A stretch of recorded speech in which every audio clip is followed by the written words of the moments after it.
I didn't shout when Richard slid the folder across the table and told me without even glancing up, "Your promotion review has been removed from the agenda." No explanation, no apology, just the quiet expectation that I'd swallow it the way I'd swallowed every extra project, every late night emergency, every promise they dangled in front of me for years. What he didn't realize was that this time I wasn't frozen. I was finally done, and I had something he never expected me to use. If you've ever been dismissed like that, tell me in the comments. And if you're new here, I'd be grateful if you subscribe to follow the full story. For 15 years, I walked through the glass doors of Redline freight systems believing that hard work still meant something in this country, that showing up early, staying late, and holding an entire region's operations together would eventually earn the respect and the promotion. I had been promised again and again. I built my career the slow, steady way Americans my age were taught to trust. No shortcuts, no politics, just results. I coordinated freight across mountain passes during blizzards, rerouted full networks in the middle of wildfires, and held Redline's on-time delivery at numbers our competitors couldn't touch, even on their best days. I knew every driver by name, every manufacturing client's quirks, every pressure point in our supply chain that could turn a late truck into a multi-million-dollar disaster. When a crisis hit, people didn't call Richard, our VP, they called me. Somehow, he still sat in the executive meetings while I was the one stitching the region together hour by hour. I used to shrug it off, telling myself that recognition always comes later for people like me. Quiet workers who don't brag, who don't play the political game, who just get the job done so the company can keep its promises. I didn't realize at the time how dangerous that belief was, because while I was staying loyal, Redline was slowly learning that I would save the day, no matter how little they invested back into me. I was the one who built the winter logistics protocol that saved them nearly $2 million in penalties during the 2019 storms. I was the one who negotiated new carrier contracts when fuel prices spiked. I was the one who stopped a major client from switching to a competitor after Richard mishandled their account review. And I did it with a calm face, steady voice, and a sense of duty I'd mistaken for pride. People called me the backbone of the region. Richard called me dependable. At the time, I thought that was a compliment. It took me far longer than it should have to understand that dependable is what executives call you when they know you'll carry twice the weight for half the reward. My team trusted me in a way they never trusted upper management. Marcus would come into my office with a stressed look and say, "If you leave, Amelia, this whole place will fall apart." I used to laugh it off, but deep down, some part of me knew he was right. I'd trained them, mentored them, defended them when leadership tried to blame them for problems created by poor planning at the top. They weren't just talented, they were fiercely loyal. Not to Redline, to me. And for years, that was the only thing that kept me going. I believed that loyalty meant something. I believed Richard when he said the VP seat was just waiting for final approval. I believed the promises because I wanted to, because I needed to, because after investing 15 years of my life, I couldn't imagine they would look me in the eye and lie. I was wrong. I can admit that now, without shame. Because looking back, my biggest mistake wasn't trusting them. It was assuming that any company, no matter how polished its value statement or how warm its holiday parties, would ever value quiet competence over their own convenience. And the day Richard proved that to me was the day everything began to unravel for him, not for me.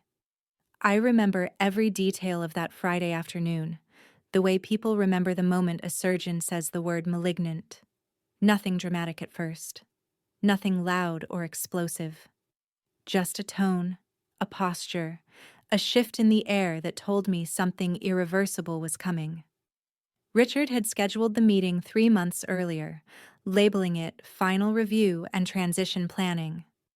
I'd repeated that phrase in my head for weeks, letting myself believe that after 15 years of carrying Redline's operations on my shoulders, I would finally get the title and authority that matched the work I'd been doing for years. By the time I walked down the hallway toward his office at 2:59 p.m., I'd already rehearsed how I'd accept the promotion with professionalism, how I'd thank him, even though we both knew the promotion was something I'd earned long before he ever acknowledged it. What I didn't rehearse was how to respond to what actually happened. Richard didn't even look up when I stepped into his office. He was staring at a stack of papers, tapping a pen like he was waiting for an Uber, not for the woman who'd saved his career more times than he realized. "Have a seat," he said, still not making eye contact. I sat, smoothing the edge of my blouse, trying to ignore the cold heaviness gathering in my stomach. We'd had dozens of meetings together over the years, but never one that felt this wrong. Finally, he set the pen down, leaned back in his chair, and exhaled with the kind of forced weight people use when they want to appear burdened by a decision they actually benefited from. "I'm going to get straight to it," he said. "The board decided to pause the VP expansion for now." I blinked once slowly, waiting for him to clarify. He didn't. Pause. He repeated it like the word tasted better the second time. "They feel the timing isn't right to add another executive. Salary, economic pressures, no one's fault." He finally lifted his eyes to mine, and for a split second, I saw it. The flicker of something he didn't control fast enough. Guilt, fear, no avoidance. The look of someone who had known this meeting would end like this long before I walked in.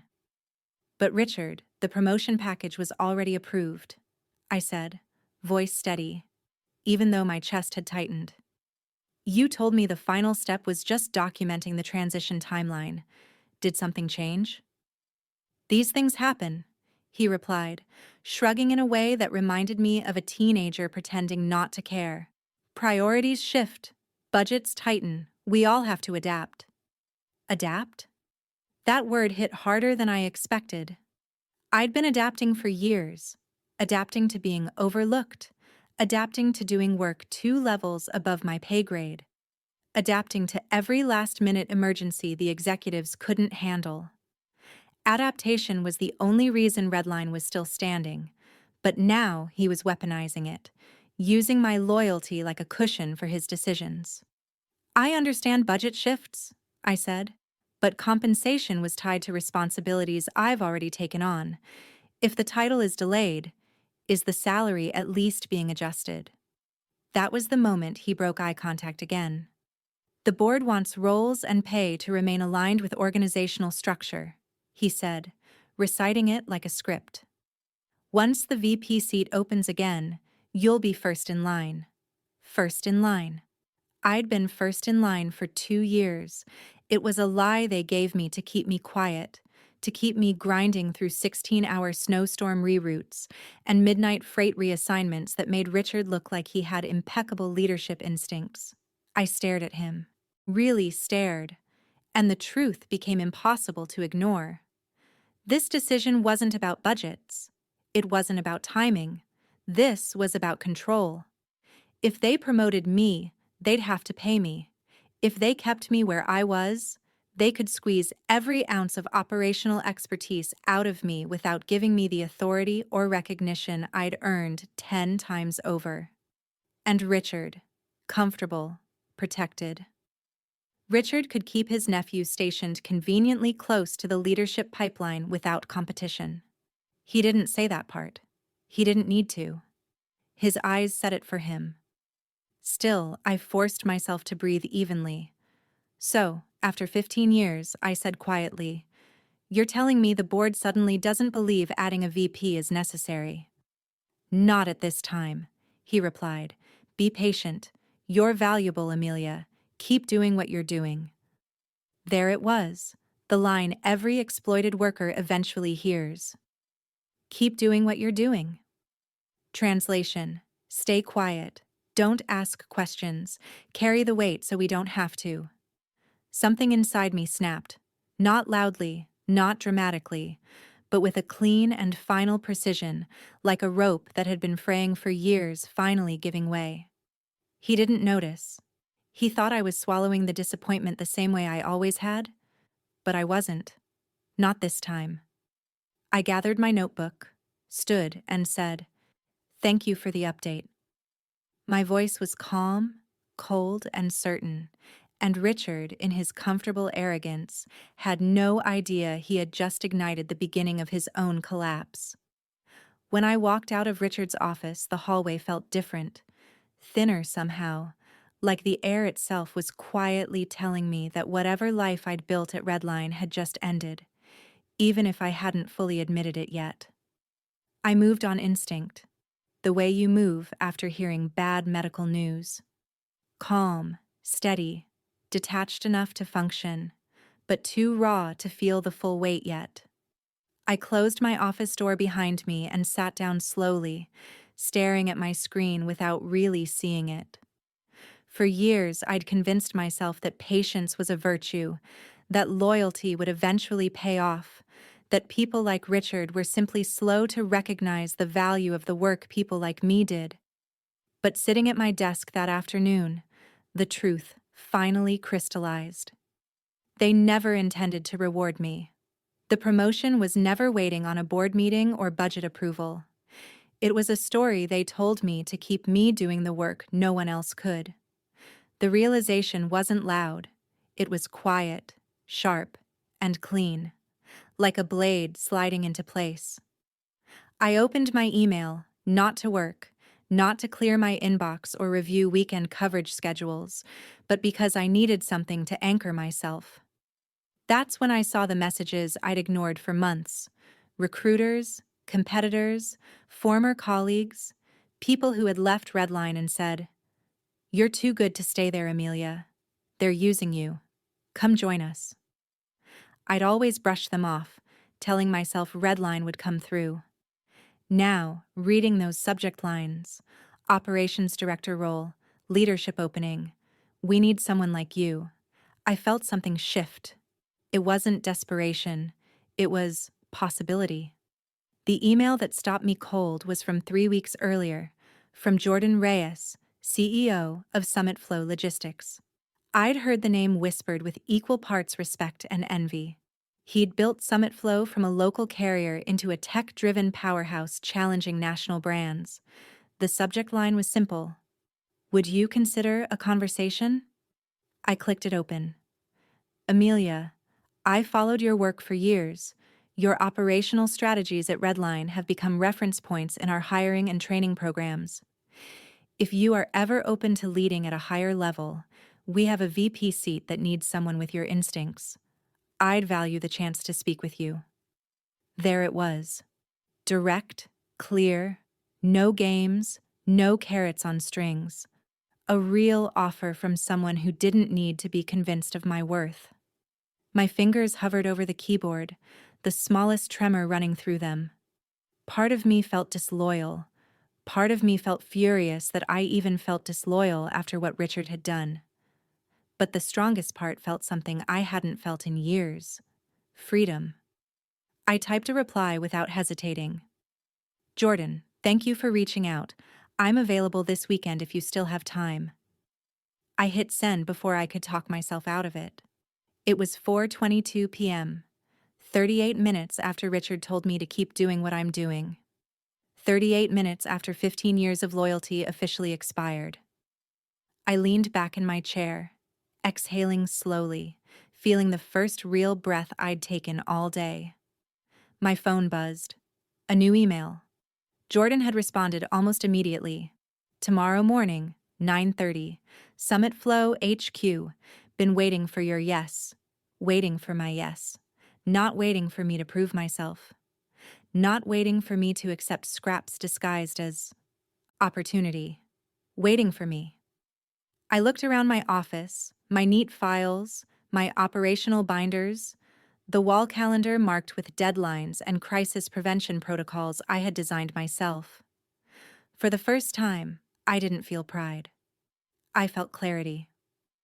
Redline didn't deserve me, They never had. And by tomorrow morning, I would finally stop pretending they did. Summit Flow's headquarters sat at the edge of Denver's tech district, all steel lines and floor-to-ceiling windows. Nothing like Redline's outdated brick building that smelled faintly of stale coffee and panic. As I walked through the lobby the next morning, the receptionist greeted me by name before I even introduced myself. That alone told me everything I needed to know about how differently this company operated. Jordan met me outside the conference room, hand extended, expression warm but sharp in a way that made it clear he missed nothing. "Amelia, I'm glad you're here," he said. Not as a pleasantry, but as a certainty. I'd spent most of my career watching executives pretend to care during meetings they barely prepared for. Jordan was the opposite. He sat across from me with a binder full of my work, process diagrams I'd built, efficiency models I'd designed, risk analyses I'd written during crises. Redline pretended it never happened. "I've studied your systems for years," he said. "You built Redline stability, but they'll never give you the authority to lead because your leadership threatens theirs." It was startling hearing the truth spoken so plainly. At Redline, everything was half said, half promised, half explained. Here, everything was direct, clean, sharp, and honest. "You don't know what happened yesterday," I said cautiously. "I don't need to," he replied. "I know how companies like Redline treat the people who make them successful. They mistake loyalty for weakness until it costs them everything." He opened a folder and slid a contract toward me. Not a promise, not an invitation to wait for budget approvals. A contract. "Vice President of Regional Operations," he said. "Full authority, salary at the top of the industry range, performance equity, and the freedom to build your team without interference." My throat tightened, not from emotion, but from an overwhelming sense of recognition. This was what respect looked like. This was what leadership was supposed to feel like. Not begging for approval, not waiting for crumbs, not being told to be patient while they handed opportunities to less qualified relatives. But I had spent 15 years carrying a company that never carried me back, and the weight of that hesitation still lingered. "Why me?" I asked quietly. "Because you've already been doing this job," he said simply. "The only thing you've been missing is the title in the right environment." There was no flattery in his voice, no manipulation, just truth, the kind that settled into your bones and felt impossible to deny. I signed the offer before I allowed fear or habit to pull me back. Jordan extended his hand again, but this time his smile held something like satisfaction. "One more thing," he said. "If you know good people who deserve better than Redline can give, I'm ready to hire." I thought of Marcus's worn-out determination, Ava's brilliance overlooked by Richard, Tyler's quiet talent buried under Redline's chaos. I didn't promise anything. I didn't need to, because I knew the second I walked out of that building that talent follows respect, not titles.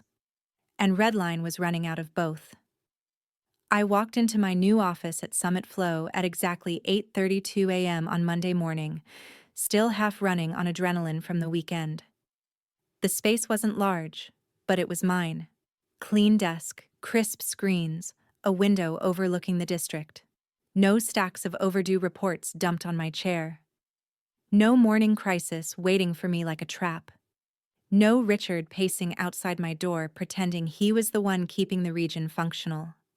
I had barely logged into my system when my personal phone buzzed. Not once, not twice, but in a non-stop rhythm that made my hands go still before I even picked it up. The first notification was an email forward from a colleague still at Redline, Marcus's resignation letter effective in 2 weeks, submitted at 8:07 a.m. I stared at it for a few seconds, letting the words sink in, not because I was surprised, but because seeing it in writing made something inside me shift permanently. Marcus had spent years carrying the heaviest operational accounts without recognition. I'd watched him get passed over for promotions 3 times in favor of managers Richard cherry-picked from his personal circle. "If you ever leave, Amelia, I'm right behind you," he'd said once in a late-night shift when we were both exhausted and too honest to hide it. I never thought he meant it literally, but apparently, he did. At 9:12 a.m., my phone vibrated again. Another forwarded email. This one from Ava. Her resignation letter was shorter, cleaner, colder. She'd been polite for years, swallowing disrespect from supervisors who dismissed her ideas, even when her solutions were the ones that saved Redline tens of thousands. She didn't owe them diplomacy. Now, by 9:55 a.m., a third notification. Tyler, calm, steady Tyler, who never complained but carried more technical coordination knowledge than half the management team combined. His letter was even simpler.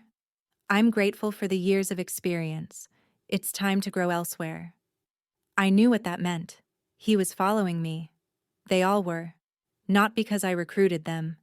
I hadn't said a word, but because people don't stay where they're diminished, and they don't leave unless they finally see a place where they'll be valued. At 10:23 a.m., my phone rang. I didn't need to look at the screen to know who it was. I answered anyway. "Amelia," Richard said, voice already fraying at the edges. "What's happening? 3 senior staff resigned this morning. 3. "I'm aware," I said, keeping my tone steady. And he snapped. "Don't play games. Did you talk to them? Did you encourage this? They're your people." "They're adults, Richard," I replied. "They made their own decisions." Silence. A heavy, panicked kind of silence that told me he finally saw the edge of the cliff he'd been stepping toward for years. "We need to discuss your role," he said quickly, like he could still pull me back into his orbit. "Your promotion? The one you paused?" I interrupted indefinitely. "That promotion?" He exhaled sharply, defensive.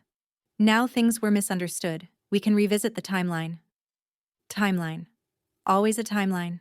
Always a someday, a later, a soon. I looked around my new office, the sunlight on the glass, the fresh start humming with possibility, and felt nothing but clarity. "That won't be necessary," I said. "I resigned Friday evening. I'm VP at Summit Flow now." His sharp inhale cut through the line. "Summit Flow, Amelia. They're our competitor." "They're the company that offered me the respect you never did," I said. I didn't raise my voice. I didn't need to. Quiet truth can break harder than yelling ever could. "You can't take my team," he said, desperation finally surfacing. "I'm not taking anyone," I said. "You pushed them away. You just didn't notice until they walked out the door." And before he could reply, I hung up. The avalanche had started, and Richard, for the first time in his comfortable career, had nothing to dig himself out with. The thing about operational collapse is that it never starts with an explosion. It starts with silence, an email unanswered, a shipment delayed by an hour, a client asking a question no one has the knowledge to answer. That first week after I left, Redline silence turned into something much louder. By Tuesday, I started receiving messages from employees who hadn't spoken to me in years. "Amelia, nobody knows how the winter route protocol works. Richard is trying to guess his way through it." Then another.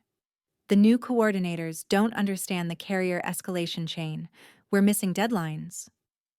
I didn't respond. I didn't need to. I already knew exactly what would happen when you yank the spine out of a system built by people leadership never bothered to understand. By Thursday, things began to slide publicly. A major manufacturer reported an 18-hour delay because the replacement coordinator didn't know the alternate route I created 2 winters ago. That single mistake triggered penalty fees, Redline usually avoided with my planning. Friday morning, 1 week after the meeting Richard used to humiliate me, I heard from 3 different people that Redline's on-time delivery metric had dropped almost 10% in 8 days. 8 days. 15 years of stability undone in a week because the people who built the foundation were gone.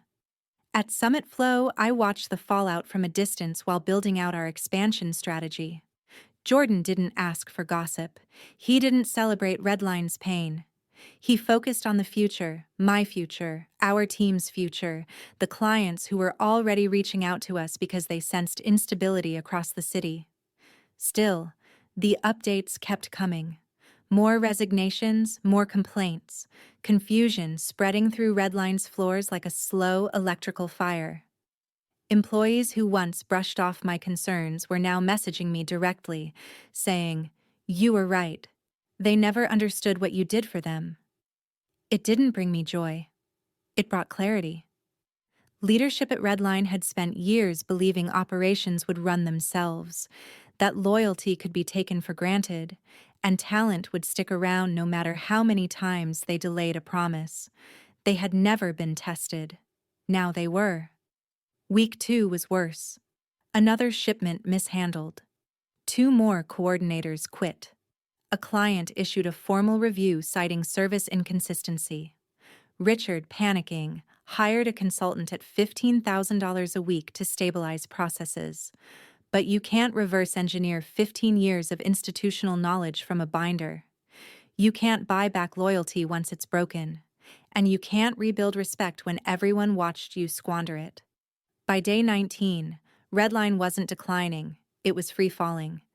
And Richard, the man who told me to be patient, was discovering what happens when the person holding everything together finally stops carrying the weight. 2 weeks after Richard told me to be patient, my phone lit up again with his name, and for the first time in 15 years, I felt absolutely nothing. No anxiety, no obligation, no instinct to fix whatever disaster he was drowning in. I let it ring twice before answering.